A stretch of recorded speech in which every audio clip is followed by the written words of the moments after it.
Metroid Prime 1 has released on the Nintendo Switch to much acclaim and praise from many of the gaming media and fans out there. It was already one of the best games ever made back when it released on the GameCube in the early 2000s, and now they've taken that original game and made it even better when it comes to control options and also visuals, which we will get into fully by the end of this video. But I wanted to get into first Metroid Prime 2 and Metroid Prime 3 and the chances of those games coming over to Nintendo Switch. And I think there is a variety of factors that will make it happen, or maybe it won't be as soon as we think that it will be. Now, let's first talk about Metroid Prime 1 and the performance on the market. It's doing really well. So far, sold out on the Amazon website, on Best Buy and other places. So pretty much the initial batch of games have been sold out. So people were excited. Collectors, fans, Metroid fans, everybody went out there and purchased the game. Also on the eShop, Metroid Prime 1 Remastered,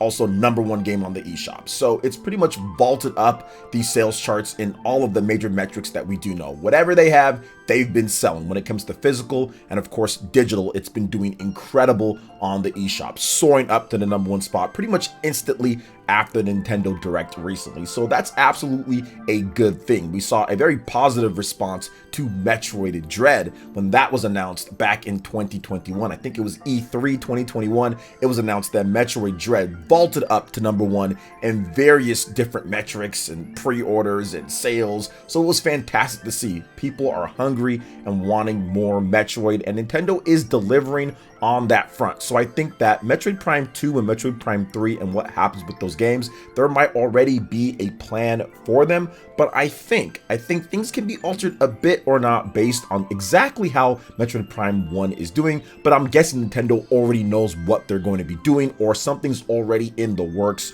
for those games. But I do think there's a couple things, like I stated, that can throw off exactly what's happening. And I think the timing of Nintendo's next system.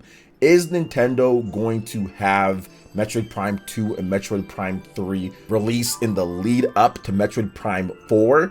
Or is Nintendo going to have Metroid Prime 2 and Metroid Prime 3 maybe sometime next year, and we see where Metroid Prime 4 slots? Like, I think that's going to be a very big thing that happens, especially in 2023, how Nintendo's rest of the year plays out, because we just got started with this year. I know a lot of people are saying, okay, well, Tears of the Kingdom is pretty much that last major title. Then we have something like Pikmin 4, and pretty much after that, it's going to be the next system time, right? But we're going to have to just wait and see exactly how Nintendo handles this year and what they have for us maybe like around the summertime. Is there going to be another Nintendo Direct? What they do for their fall Direct? How do they plan everything with the next system? I think that's going to factor in to exactly what happens with Metroid Prime 2 and Metroid Prime 3, because Nintendo was sitting officially on Metroid Prime Remastered for like a year and a half plus. We found out that the ratings or whatever they had listed for it was back in July or so, or mid 2021. So they were sitting on it for quite some time. That was even before Metroid Dread launched in October. So the game was finished in terms of launching with Dread in October of 2021 and Metroid Prime Remastered classification in 2021. So I think that Metroid Prime 2 and 3 could be in a similar situation, or they could be waiting and actually developing it a bit more. It just really depends on that. Now, the thing that people are going to ask about this, because of how great the Metroid Prime Remaster is, which we're going to talk about that once again, is this going to be like Metroid Prime Remaster, where they remake a lot of stuff, and it's a remaster make, where there's so many different things that was added and made just way better, compared to it just being like a 1080p port and some polish maybe? I mean, it very well could be that. We could see Metroid Prime 2 and Metroid Prime 3 come in a double pack. Maybe it's $50 or something like that. Maybe even it's $60 like Advance Wars, although those are full remakes, but those don't have the graphical upgrades when it comes to how it looks that's compared to Metroid Prime Remastered. So do they do more of like a Legend of Zelda Wind Waker HD and the Legend of Zelda Twilight Princess HD? Is it like that for Metroid Prime 2 and Metroid Prime 3?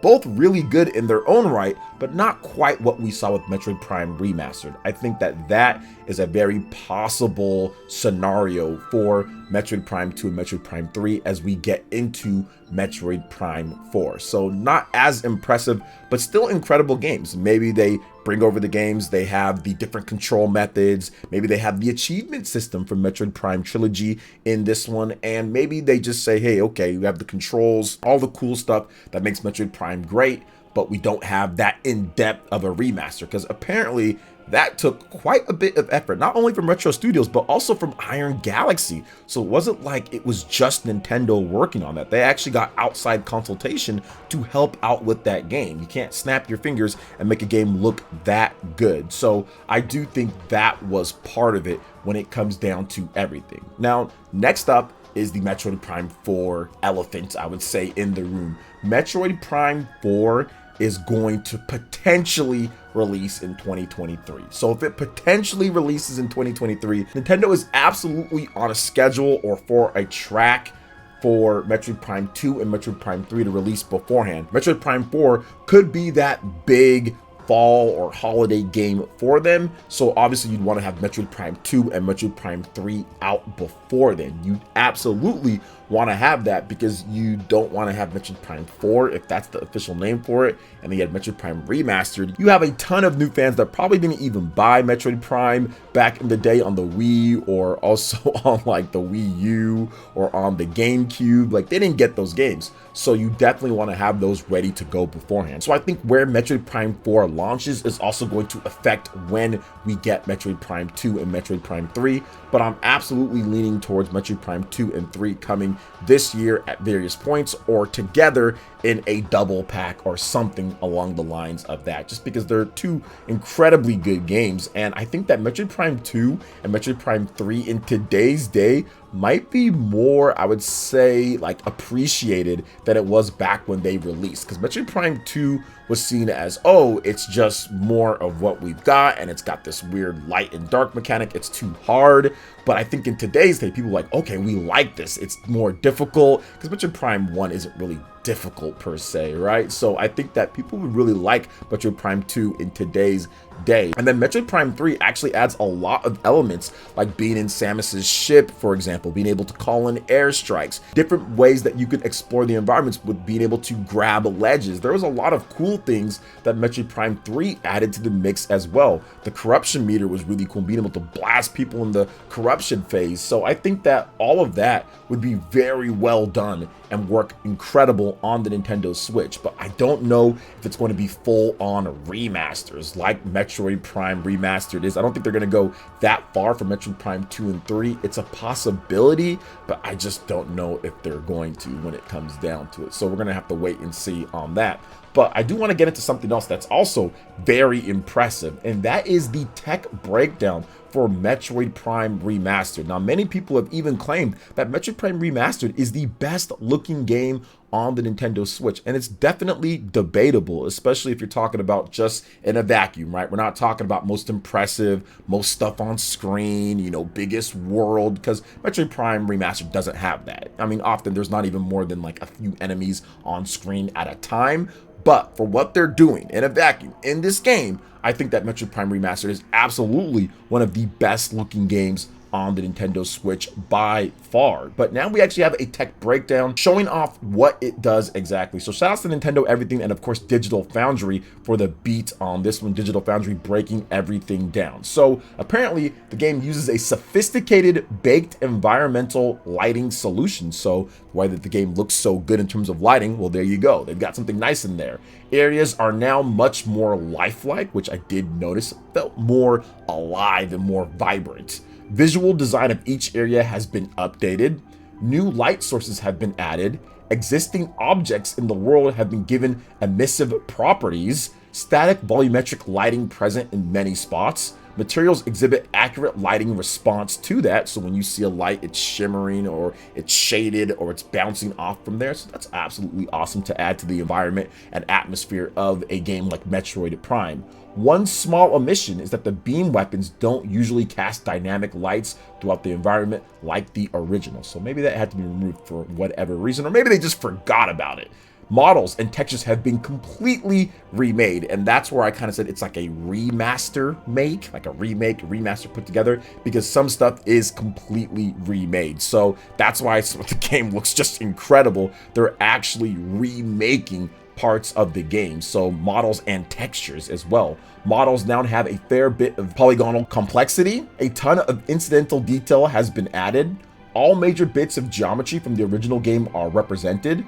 First-person visor still fogs up and can get covered. Geometry-based water ripple effects from the original has been replicated alongside more intricate deformation in smaller pools of water. One change is that glossy domes in Chozo ruins no longer reflect Samus. Animation data reused. Weapon bobbing from the original has been toned down a bit, which I think helps with my motion sickness, which I'm still having issues with, but hey, it is what it is. Now, Metroid Prime's remastered resolution when docked is 900p, so it's not quite 1080p there, but it's 900p, and you combine that with all the other graphical details and effects and things, it still gives you a very good look for the game. Now, it's 600p in portable mode. Now, there's no dynamic resolution, which a lot of games use. Whenever things get more intense or not, it'll go up or down, but it's just locked. 900p docked, 600p portable mode. So no dynamic resolution at all. The game doesn't appear to use anti-aliasing either, which does help out with some of the jaggies and stuff like that, but it seems like the game doesn't need it because it's looking really smooth to me, at least. Now, Metroid Prime Remastered frame rate is a solid locked 60 frames per second. No dipping whatsoever at any point, which I think that's the first time that I've seen when it comes to a Nintendo first party game outside of, like, I would say Super Smash Brothers, and I think maybe even Splatoon. I mean, there's a few games in terms of the big first party games Nintendo has. But yeah, that's awesome to see. Metroid Prime Remastered locked at 60 frames per second. So that's absolutely good. And that's also in portable mode and also in docked mode. So there's no issue there at all. Either mode's looking good. And almost no load times, which everyone always says, oh, load times. When it comes down to it, you need SSD. You need SSD for solid state drive, right? For load times. And it's like, not necessarily when it comes down to it. Not necessarily. I think that the way that you design your game is also very important, kind of what happens there, because there's no SSD on Metroid Prime Remastered on the Nintendo Switch, and there's almost no loading times. So that just goes to show you that how expertly crafted that this remaster was. They're able to take full advantage, whether it comes to the graphics in the game, when it comes to the lighting, when it comes to a lot of the different things that this game does. The remaster just graphically is a beast on the Nintendo Switch. So that's awesome. That's really good, and I'm happy for Metroid Prime fans, and I'm happy for Nintendo to kind of get back into this Prime, because I think that Metroid Prime,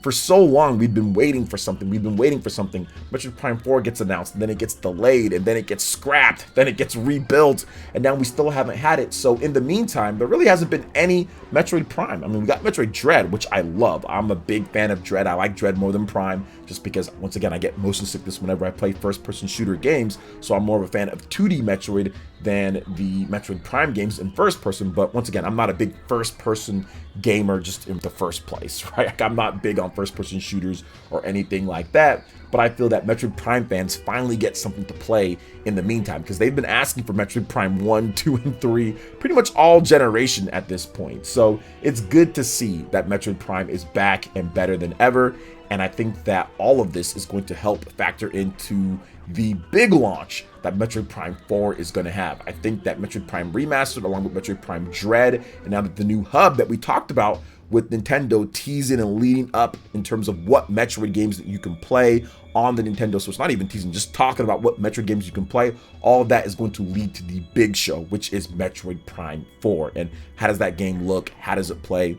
And I think that it's interesting because there was discussion online about, oh, are you worried about Metroid Prime 4's graphics because of Pokemon? Like, people were actually using that, and of course it came from Twitter, right? But people are using that, and it's like, those are two different styles of games. They're operating on a different level. They're not the same. Obviously, you're not going to have a bunch of Pokemon running around in Metroid Prime. You can focus in on having just a few enemies on screen and really looking at the detail in the game. It's not going to be a big open world game either like that, and they're not going to be crunched for time for 2 years or whatever because of cards and because of the anime and all that. Completely different development atmosphere, completely different type of game. So to me, I never really played into that with Pokemon or any other franchise. I kind of looked at it like, hey, they're taking this, like, let's say Super Mario Odyssey. I looked at it like that game, like, hey, they're taking their time. They've got their best developers on it. They're not sitting there and rushing it. And Odyssey is a 900p 60 frames per second game as well, although there are some dips and I think it's dynamic as well, but that game still looks better than so many games on the Nintendo Switch because they took the time, they took the effort, they did everything they needed to do, and Legend of Zelda Tears of the Kingdom looks like it's going to be the best looking open world game on the Nintendo Switch by a large amount. So to me, I wasn't really worried about the power of the Switch or what they're going to do, because when they need to tune in and when they take that large amount of time to make the games, it always comes out pretty well. So I was never worried, and obviously this remaster, in terms of how good it is technically, even it just being a remaster, has definitely assured everyone out there that were doubters. So that's good. That's good to see. But we've got some more information on Metroid Prime if you want it. I did a big video on it talking about the reviews and everything that happened there. So if you want to learn more about the game itself, if you're new to the Metroid Prime world. Plus, I also discussed and played the game myself in like a Let's Play video, just discussing, talking about the game. So if you want to watch that, that's also on the channel as well. I'll have links to both of those videos in the comment section below. Thank you guys so much for watching, and we'll catch you for the next one. Peace out.